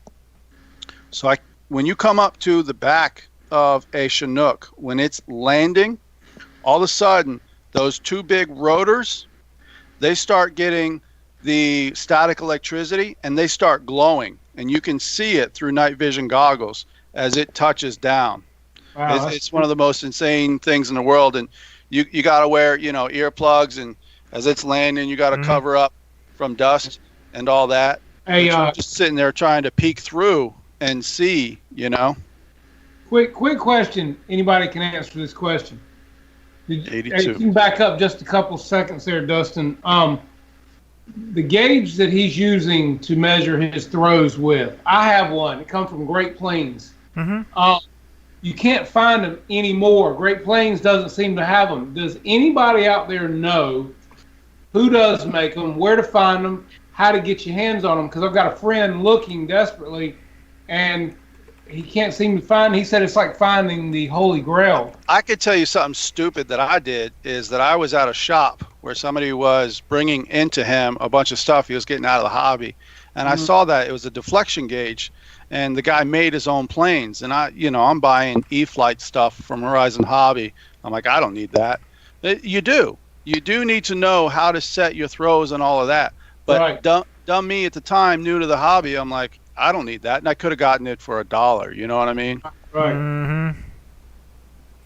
But that is something everybody should have. Great Plains is where I bought mine probably, I don't know, 8 years ago. And you can't find them there anymore. I've looked on eBay for him. I couldn't find one on eBay. I can't find anybody. Now Robert is saying that he printed his off of Thingiverse. There's a thought too. I hadn't thought about that. Yeah, John Nunes is saying he 3D printed his. Yeah. So it seems like it's all since. Yeah, it seems like since Great Plains went out, that went out with it. Unfortunately, I've got one. I'm not giving it up, but I got one. And see, that's the thing. I won't give mine up either. I like mine myself. But that's a thought, guys. Somebody come up with one of those, because I mean, I know a lot of you guys 3D print. I know Dustin. I know Air Marshal. These would be something that guys are going to need. I mean, and everybody doesn't have a 3D printer, so there you go. That's cool, man. That is too cool. If you guys don't know what this is printed. Dave Marshall. Dave Marshall, cover your eyes. Good thing we can't hear him right now. He's getting bothered. Yeah, exactly. So this is printed in metal here at this shop. I'm not still at work. I came back to work because it's nice and quiet here, and I know my internet speed is good. So this thing is printed on the plate flat like that, except straight flat. And then you pry it off, and as soon as you pry it off, it's basically moving. So it's built in place like this. You need to send me one of those, Josh. I'd like to have one of those. Those are just cool, man. That is awesome. I like that too, man. That looks really nice. I'm still working on this one. This is a over time 2000 grid. I'm going to get some foil. As many of you guys that print this stuff, there's no doubt you guys could print these throw gauges, man, because a lot of new guys especially need them. Like my friend, he's looking one, so yeah, definitely look into that. And honestly, the only reason, like, say, me and my business, I don't try to, say, print and advertise things for the hobby is my printer is just, say, one of the higher end industrial type. So I wouldn't want to charge an arm and leg. I can't be nice like, say, Dustin, who does this, out of his hobby and his passion to essentially make some of these things for the Tomcat, the F-14, and then he essentially sells them to you at cost. This is just a little bit different, but you know what? Maybe it'll be affordable, something like this. I'm going to do some testing myself. I actually want to take a very fast jet and literally land it and do some testing on the Kevlar just to see what type of abuse. And once I get the testing done and all of the facts and the video to say show, so you can make the judgment call yourself. Then right. I'll put it out there because there's few and far between printers that can embed a material along with the actual polymer. Right. The Bonanza. Okay, so Jermaine Spencer saying they have some of the throw gauges on Hobby King. That's good to know. Nice. Very good to know. They're about to sell out. He's actually got a link on there too for that. Absolutely. And the only other video I've got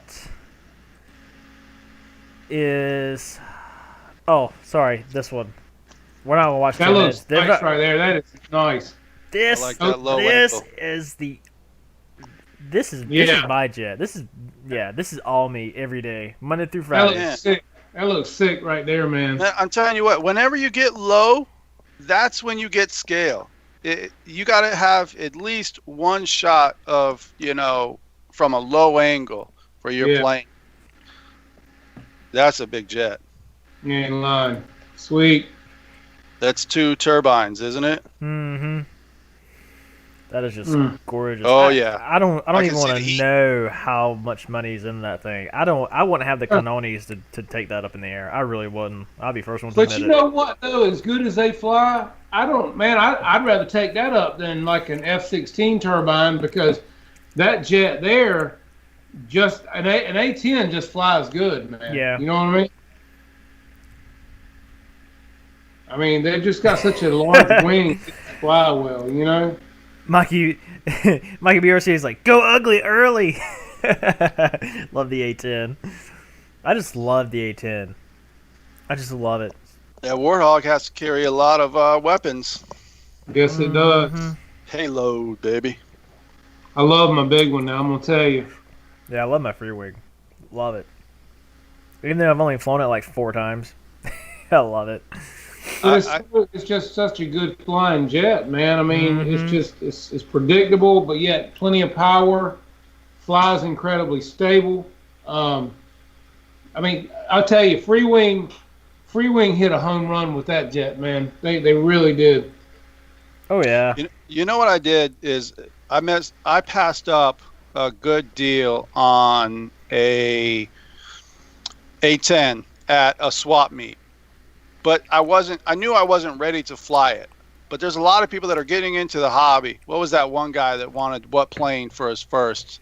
I don't know whether it was his first jet or his first plane, and he kept saying in the chat room, "Is it probably an F-20? Is an F-22 a good first plane to fly?" No, it may be a good first plane to buy, but Right. go ahead and buy it, set it on your shelf, and just keep working up to it. But don't, you'll know shoot. Sorry. when you're ready. I didn't mean to Go ahead and interrupt buy you, it. buddy. But buy a trainer plane as well. Fly the trainer plane, and you'll know right away that you're not ready to fly an F-22. This dude has chafe on his plane. Show it again. Dude, this is awesome. So he makes a left-hand turn, and he starts climbing, and he pops out 3 smokes. That's the icing on the cake right there. Yeah, that is nice. Oh man, the only thing he needs is like a little puff of cloud out of the gun, and then his buddy on a megaphone. His buddy on a megaphone going brrr. Yeah. Wait a minute, doesn't Steve Hodges have that on his? Yeah, he's got that on his. This does look like an air show right here with an A10. Mm-hmm. That was nice when I went to that air show. That I heard the stat of that they're so good at flying that when they have 2, they can have on target every 15 to 30 seconds. So they're always covering the enemy. Always, and that's one of the things that when you're in the military, your guns, you keep them talking. So, like say I was a saw gunner, I carried around the squad automatic weapon, M249 machine gun, 800 rounds a second, 800 rounds a minute. And when you fire, one of the things you say is, "I love sex." That's how long you hold the trigger for. Mm-hmm. I love sex. So, but down the line, and when you get on the line and you're firing, you will keep talking back and forth. And it's one of the coolest thing to do is to always hear a weapon firing. So if you can imagine the enemy, you always hear weapons firing at you. You're like, yeah, I'm just going to keep my head down. Yeah. It's all about that communication and talking with one another to get that. Yeah, right. Guns. It's all about angles for the most part, right? Get that suppression, outmaneuver the enemy, so you can get a better angle of attack on them, or what have you. But there's plenty of videos of A-10 pilots talking to ground in a supporting role. That's key. Yeah, and they're like, good hit, bring it again, Right. and he comes back in again. He goes, light them up. I mean, those ground control for who's the fire control for those pilots, those are the people keeping our troops alive and directing it to the enemy. Absolutely. All right, Oh, that's nice. when he's gonna come in and land this booger? So one of the other things about talking is night vision goggles and putting a laser, and you see the whole line of weapons, and everybody's putting their laser on one target, and only you can see that through your night vision goggles. That's pretty cool. That is cool. Right in the middle of the landing, YouTube puts an ad up. You suck, YouTube. All right, here we go. Dude, this thing is just like... This guy looks peaceful right now. He's just Dude, like... he's just in the zone. Yep. Oh, man. Look He's how got that thing down. big this thing is. Kansas City, Missouri. The ad. I'm just seeing it now. Wow. Oh, look at that. Very nice. That is just epic. Oh, look at that. She I was patted watching him on the a video butt. on YouTube one day. These guys flying. She said, "Good job." real, and they were taking off of gravel and landing on gravel. I mean, they could land these things in a lot of different places too. I was kind of shocked at that too, man. Right. But it was Cool. It was real A10s, and they were landing on gravel. That is cool because that's like, say, what I heard about why the engines are up high is to keep the foreign objects and debris, you know, out of it. Yep. Does anybody have, and I'm not sure which jet it is, whether it's a Sukhoi or a MiG, but I saw a special on them that they have the full scale, and I'm curious if anybody put it on their RC scale. They have a flap that closes up from the bottom when it's on the runway, because those things are supposed to be able to also take off, because, you know, Russia, they may not have airfields all over the place. You know, so they have to take off impromptu or land somewhere, and they get their air from up top when they're on the ground. So they're essentially a top feeder, and then when they get up, they switch it back down. I haven't seen that on any RC models yet. That's what she said, Wild Bill. Yeah. RC heli jet. He puts out a lot. It's actually the MiG-29. Is it? And see, that's why I'm curious too, because I have the MiG-29 now, and it's so one here, of those jets where I could put it on. Not that I'm going to. Let me put this back up here. Yeah, so you can see it.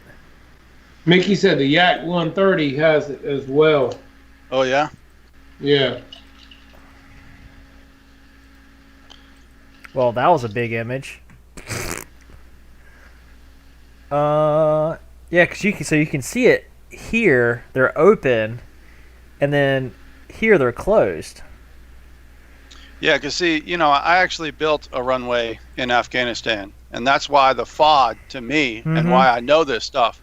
You know, when I was in Bagram, they have the A-10s there that are flying off the asphalt, but they always told us that, you know, those A-10s, they could land on your dirt runway lickety split because they have the engines up high. If you watch this video on YouTube, these real A-10s landing and taking off of a gravel out in the middle of nowhere, it looks like, man. I mean, it was pretty sweet to see these big planes landing on dirt. You know what I mean? I was like, wow. Yeah. Yeah, we used to actually do FOD walks down our runway before the planes would come in for a landing. We would just make sure there's nothing off as far as the dirt either. But we also had a layer of glue on top of ours that we would mix up with the water, and then we would just essentially lay that down, and it would almost be like tarmac, because these C-17s, C-130s, they would come in on a dirt runway, and their tires would lay black marks. Huh. Wow. It's almost like in drag racing, they'll use what they call VHT, which is like a glue compound to help the slicks get grip into it. And I've heard rumors of that same compound being used in that same type of application. But it's one of those things, you know, I hear or had heard. So I don't know if it's actually true or not. Plausible. They had a lot of we had a lot of runway, but those C-17s, they didn't use hardly any of it. When you see a combat landing, that's the coolest thing, is they come in so quiet. and Guniak is seeing them land and take off all the time.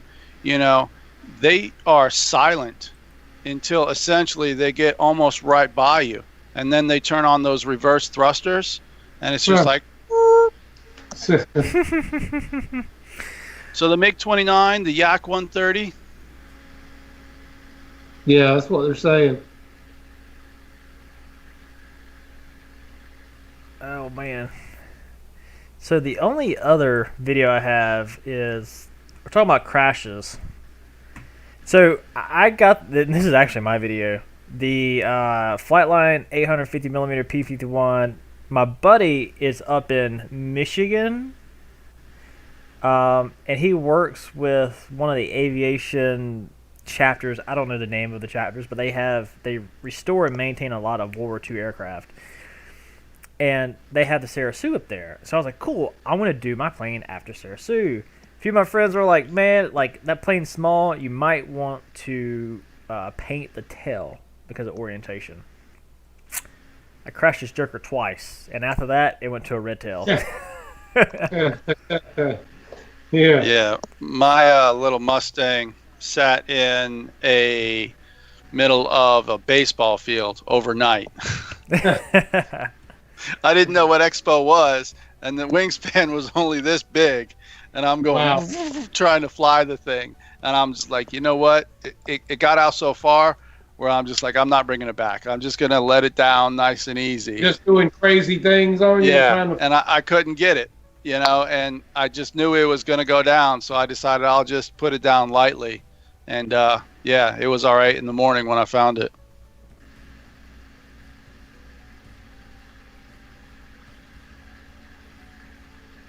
Like somehow I lost orientation, just nailed the ground. Whatever. What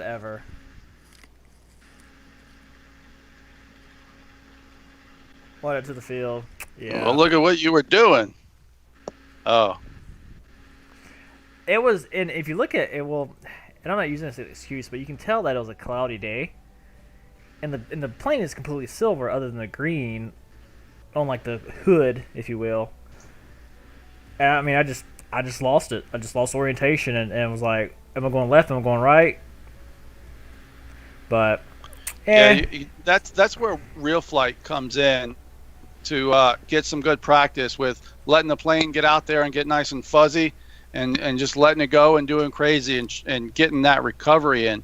Because there are certain things. I mean, this may have been very quick to recover, but if you have time, there are certain maneuvers to give you an idea of your orientation. Mm-hmm. Right. So maybe this week you could play that video of someone chasing my plane. You can type in. Let's see. Oh man, I can't. I don't know your name. No, it ain't coming up. Man, who is this cat, man? It's actually on my buddy's channel. On your buddy's channel. Type in JWW FPV chasing the F-15.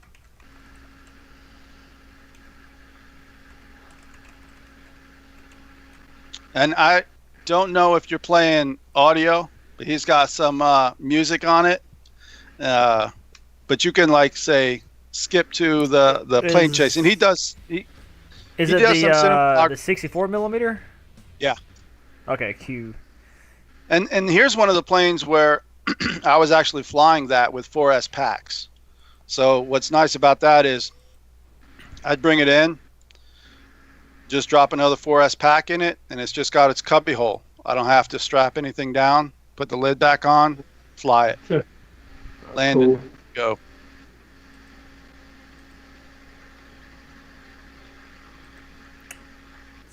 We're going to put it.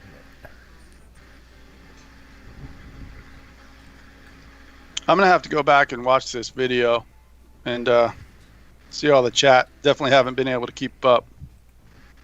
I haven't either, to be honest with you. Sorry, guys. Oh, that's wild. Fly like an eagle. The thing is, with this, he was actually chasing these with the DJI digital. Okay. Yeah. And so he's getting 7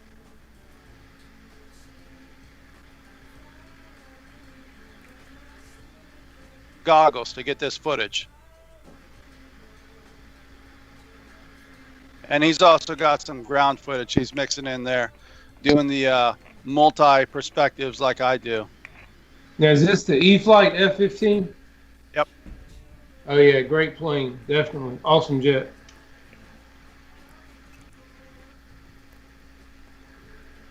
I like to watch this video a lot, especially like I'm not listening to the music right now, but especially because he added the music. I watch it quite a few times.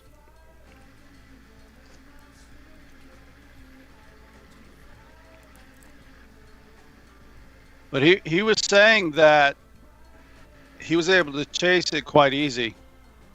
You know, one thing that's when I'm talking at the end, I'll talk about how Safe actually saved it, because I flew it all the way out to say come back in, and what I didn't realize was from one corner of the field to the other, when I got to the other side of the trees, the wind was coming up over the trees and coming at an angle and then ripping all around. So as I came around nice and easy for a landing, I completely lost orientation, and I was already over my time limit. And so I luckily got it into safe. I recovered it. I got to altitude, you know, and then I was able to find my orientation and bring it back around. But that's where, you know, safe to me is good on a plane like this, to where, hey, I brought it home that day, you know? Mm-hmm. Absolutely. F-15, I flew it weekend before last at almost dark. We started a timer from the time I started flying it to the time I put it on the ground. I flew that plane for 7.5 minutes, man. Really? What battery? Yes, sir. I was using the Smart Pack 4S 2200. Oh, the called for? Yeah, but now you have to understand, I've got my timer set for 3.5 minutes. So he started a timer when I took off. Well, I'll go up, turn, and pull my stick back below 25%, my timer stops, right? So I'd come down and just kind of, you know, glide it down and get to a point, bring it all the way across the field, and then take back off again, you know? But I flew it for 7.5 minutes, man. We were amazed. I mean, that was pretty daggone awesome. That is nice. It's an all-around jet, you know, and when you get used to it, you really can fly it anywhere, especially once you get used to the toss. Mm-hmm. Yeah. Well, see, I'll take I keep the gear on mine as well, and I take off our runway, man, and I'll do touch and goes with it, and it takes right back off. It's an amazing little jet, man. My gear fell off, my fault, at a little over 100 miles an hour. Yeah, your fault. Yeah, that might happen. What happened was, and it may have been the glue or whatever else, but Yeah. I came Might in have been on 100 miles an hour. I mean, we're just saying, you know. I mean, I came in on a downwind pass, full throttle, and by the time, and I was showing off, it was a new guy there who's actually an F-16 pilot, and I couldn't help myself to show off, but it came by on a downwind pass so fast that I had to jerk my head around, and by the time I jerked my head around, and you know, I was coming down to get that speed for the pass, it looked like it was going straight towards the asphalt. And so like, he told me, he's like, you reefed on it, because that elevator just came off before the, you know, it just literally ripped off. When you're going 100 and you go whoop, it's coming off. And so it broke loose. I tried to save it, but you have like less elevator authority, and it's doing like this, and you can tell which side it came in on, and it just like rubbed on that asphalt. It just like ate it. Well, mine, first downwind pass, after I went up, came around, we were clocking mine, like I said, a couple weeks ago, and I was getting anywhere from 99 to about 103 out of mine top end. So it'll do that, right? That was the first couple passes. After that, you were lucky to get 96, 97 out of it, you know? Yeah. But yeah, I mean, that's still moving out for a jet that small, man, and to be that much fun, you can't beat it. For sure. And now I don't have the gear on it, so I'm sure it goes even faster now. Yeah, and mine. Yeah, if I took the gear off mine, and see, I fly with gear on mine, so that may make a difference as well. I forget. Did that have ordnance as well? It does have ordnance. Mhm. Yes. Okay. Yep. Yeah, absolutely it is. It's a hard jet to beat for the price, though, man. It is. So what you guys thinking, man? It's 18. We've been on for an hour and 45 some odd minutes. I know Josh has got to get home to his family. Just thinking, Dustin. Yeah, man, it's about time to wrap it up because I've got to do some work. I know it's always going to be Tuesdays is always my long night for some reason. Not because that reminds we me do of this. GB. Do you guys remember that show when he said, "Oh, my girlfriend's home. I got to wrap it up." He had no idea. Everybody in the audience was enjoying that joke. Well, hopefully it'll be better than people that wear a mask like this, because that's like wearing a condom with a hole in it. You know what I mean? Mm-hmm. If you're gonna attempt to wear one, put it up here. You know what I mean? Rain Just jacket. You look up. National Public Service announcement. If you're gonna wear a mask, it Right. goes over your nose. Okay? All right. Just saying. Absolutely. Well, hey, But, good news in New York. It was, Governor Cuomo. I heard him on the radio today. He was basically like ringing a bell about, entering phase 2. He's like, the numbers are dramatic. It's an international, hey, it's good news for all of us on that front. Yeah, definitely. All right, guys. Well, thank you so much, Josh, for hanging out with us tonight. It's been My pleasure. awesome. Enjoyed it, man. It's been great. And still got a pretty decent crowd here tonight. Thank all you guys for being here with us tonight. Thank you, Dustin, for running everything for us, man, and keeping us straight here with all the videos and the IT going on. But yeah, I just really appreciate all you guys that are hanging out with us tonight. It was a great time, and I always love having Josh on and anywhere. Josh is such a great inspiration to the community, always uplifting people and supporting all of us guys. So Josh, I really, man, thank you. You're an awesome inspiration to all of us, man, and I really appreciate it. Well, I certainly appreciate it too. Everybody really is lifting up everybody else, all the good stuff. I think in the last, 2 years or something, what has happened on YouTube has, I'm sure there's no other hobbies that are, say, quite like this one. And that's why when somebody says this is the best hobby in the world, it's the people. Yeah. Well, it is. It definitely is. And I mean, it's just like, in case you guys haven't seen, I think Channel 6 Flaps put us all out a guide for all the shows each night. Yes, he did. And did a great job. And I know it was on Instagram. It was on Facebook as well. And I was very thankful for him doing that. I know Dustin thanked him, and a lot of you other guys thanked. Anybody post that now? Post it in here if you can. Yeah, if somebody can drop a link for it. I know it was on Instagram as well. I knew somebody was going to do it, and it was just a matter of time. You know what I mean? And I'm interested in the format for it.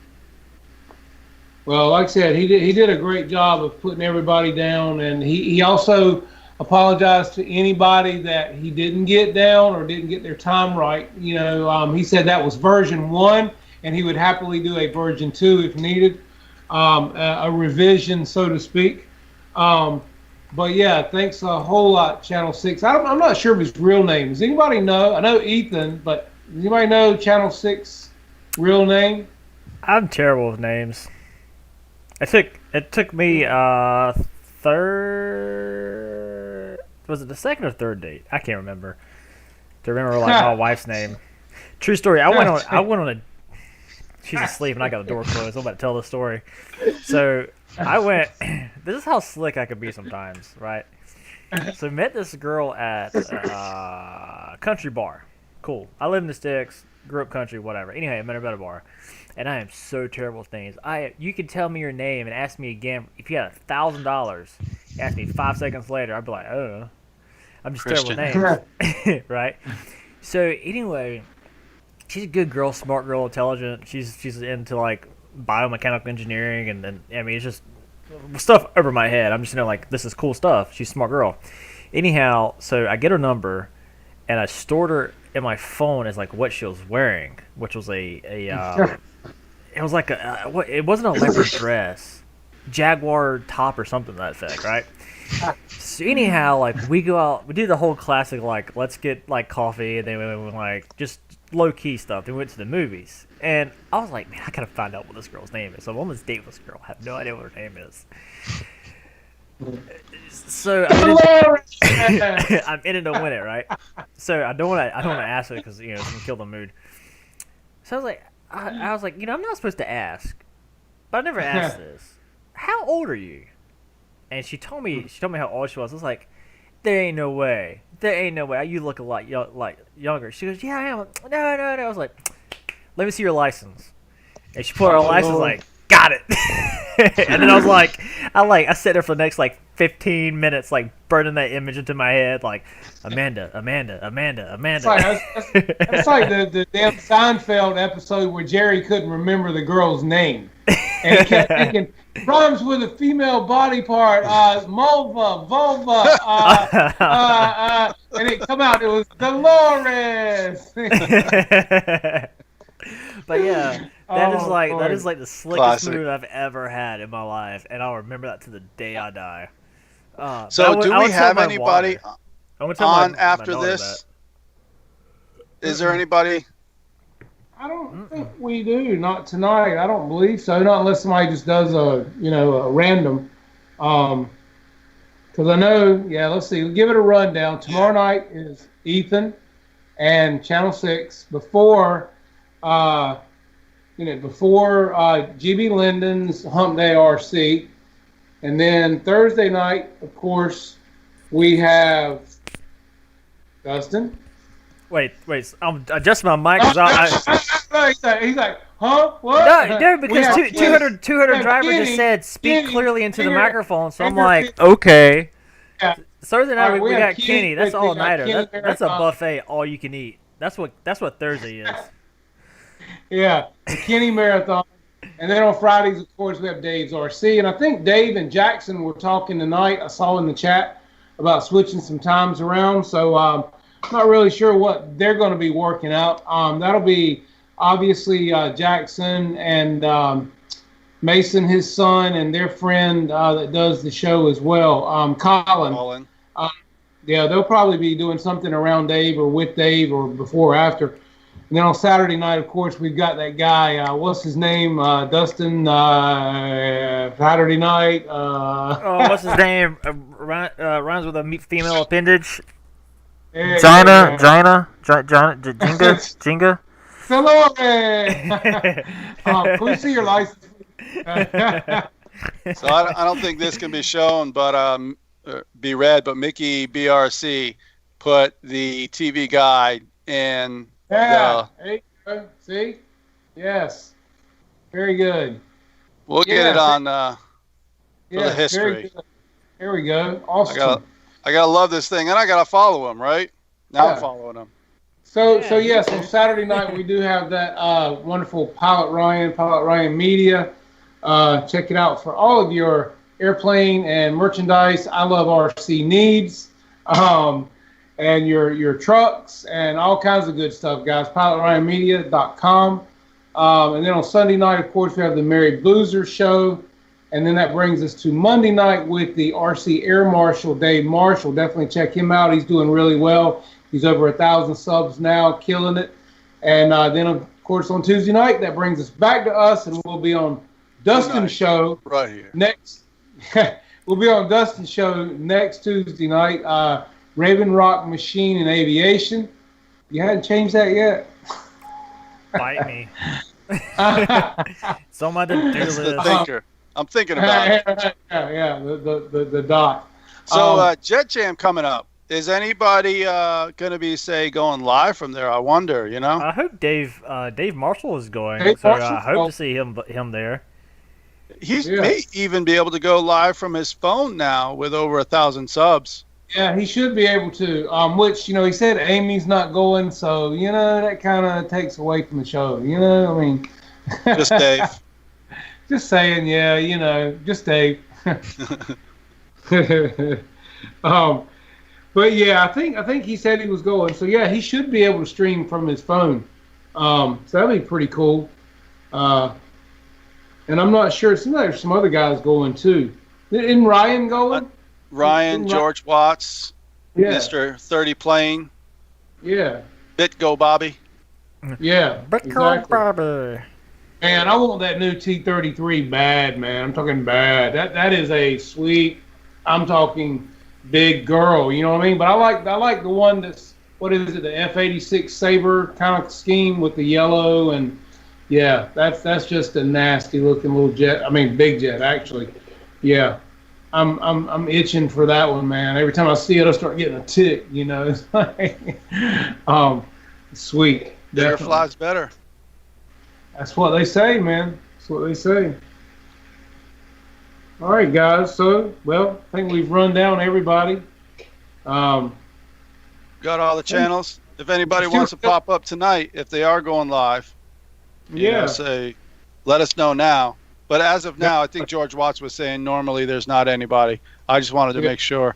I've been a little bit out, a little bit busy, but getting a lot done, and working towards getting all this stuff done and getting out to the field a lot more. I'm going to do my best to get some footage to you guys. But yeah, as always, got to have the kids as priority. Got to have, time with them. And, they're going to grow up too fast. But hopefully you guys will see them out at the field with me once they get to that appropriate age. Have my daughters flying, have my son flying. He's 3 years old now. But let me tell you a good story about him. Mom and myself are out in the backyard. 3-year-old son says to the 13-year-old daughter, Mom and Dad want you outside. She comes out the door. He sprayed her with the pressure washer. Oh, no, he did. And she comes down and says, did you guys want me? No. He laid the trap and Wow. she fell for it. Yeah. Oh, that's 3-year-old. awesome. We'll Oh, be flying a plane soon. You guys will see it. oh, that's too Definitely, yeah. funny. Yeah. All All right. right, guys. Well, and now Mary Boozers just came in. What's up, guys? Thank you for coming. Glad you're here. We just talked about your show on Sunday night, so sharing the love. So I don't know if Dennis Farley is in here. He usually does the count out in Pilot Ryan's show, but I think we need that Yeah. at 5-4. That's all you, Jeff, man. Well, I'm going to say thank you very much, guys. It was certainly a pleasure. My cheeks are on the hurting side of the smiling. So thank you very much. We'll have to do Josh? it more often. Yeah. We'll have to do it more often. Thank you guys for coming. Got 34 still in the room. Talk amongst yourselves when we're out of here, guys. We appreciate it. Thank you again, Mr. Josh Weaver. We so appreciate you, man. Thank you, Dustin. And we'll see you guys next week on Raven Rock Machine and Aviation. Definitely come in, and we'll see you in 5, 4. Oh, Tim, prayers for your wife. Sorry, I just saw he had to take her to the hospital. Rest for your wife, Tim. But we're out. I'll see you guys later. Y'all have a great week. Be good. See y'all next week on my channel. Be good.